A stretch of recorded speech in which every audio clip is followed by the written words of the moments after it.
大家好，影片一开始先做个简单的前情提要。一旁这一大堆树枝呢，刚好可以呈现陆续的变化。整理种植环境时，习惯会事先设定几个点，称之为零散时间整理区啊。当只有短短的几分钟时间，就不用想太多，时间就是直接拿去做这一区的整理。九重葛修剪完毕后，天气不配合之外呢，还出现了一些奇奇怪怪需要面对的状况，因此这个区块就设定成零散时间处理区。这概念跟念书很像啊，如果只有几分钟的时间去背几个单字，会比念理科好很多。夏天的气温高之外，天气也是说变就变。在夏天种植时，算是很大的困扰，因为容易下雨的缘故，整理时从地势比较高的位置下手，会是不错的选择。尤其是前院的土壤容易湿黏，这经过垫高的位置整理后也方便可以立即使用。而因为时常下雨的缘故，堆草草的设置做了一点改变。过往堆草草的设置通常是直接设置在下方的菜园，但是下雨后要完整晒干会很不容易啊。下层跟土壤接触很难晒干，这也是被禁止燃烧稻草的原因。而采用堆肥虽然也是一种解决办法，但是容易下雨的缘故，杂草生长的速度呢，再多的堆草草都很容易被占满，也因此采用2阶段，将杂草铺平铺设在水泥地的院子上，不用翻动，晒干的速度也可以很快，只要2-3天即可，就算下雨影响也不大。这耐修剪过的九重葛很快就长出新的嫩叶了。而这一旁花盆里的七里香呢，就是当初黄叶还特别打入碳棒处理后，几年来都没有再出现黄叶的情形，只是摆在这里，就是不知道怎么回事哈，流年不利好几年呐，时常会被不同倒车的人给追撞倒。而这株九重葛修剪后，特别留下很长的枝条，目的是要跟一旁另一株不同色花的九重葛组合起来。现在拍摄的视角是方便观看连接后的感觉啊。做这件事的原因是返乡的亲戚很喜欢拍照啊，却没有好一点的视角可以拍照，看到沦落到得站在甘蔗旁拍照，实在有点啼笑皆非啦。九重葛开花的颜色比较鲜艳，会比较入镜。整理组合后呢，应该可以改善不少才是啊。一旁比较小的树枝叶已经清理完，粗的树干与枝条呢，则拿来为堆草槽。内部的空间则用来晒干杂草使用。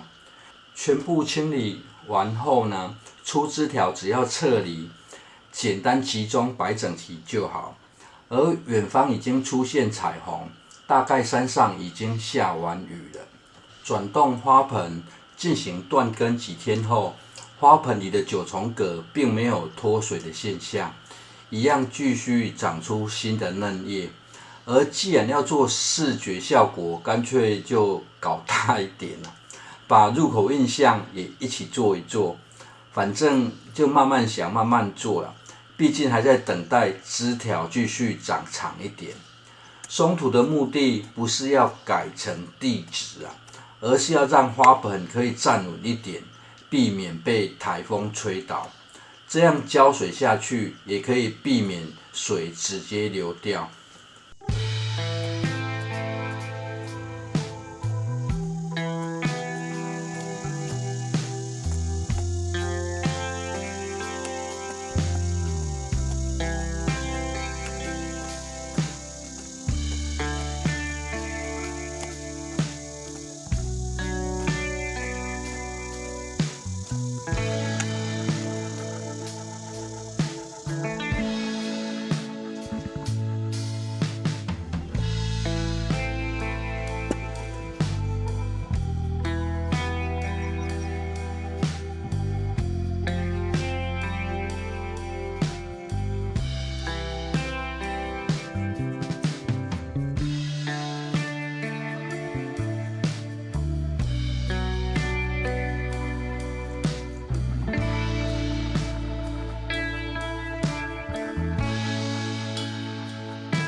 现在这种横向高度只适合小孩子跟狗拍照，拉高枝条做成拱门的样子，就有一道下田前的仪式感了。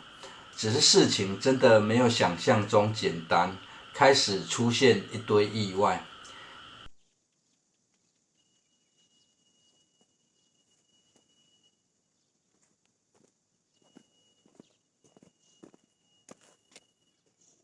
原先预留最长的枝条出现了第一个难题啊，顶芽断掉了。顶芽一断掉就没办法继续再长长了。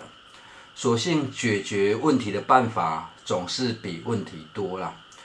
绑定的位置就改成这一根长枝条又再长出的侧枝就好。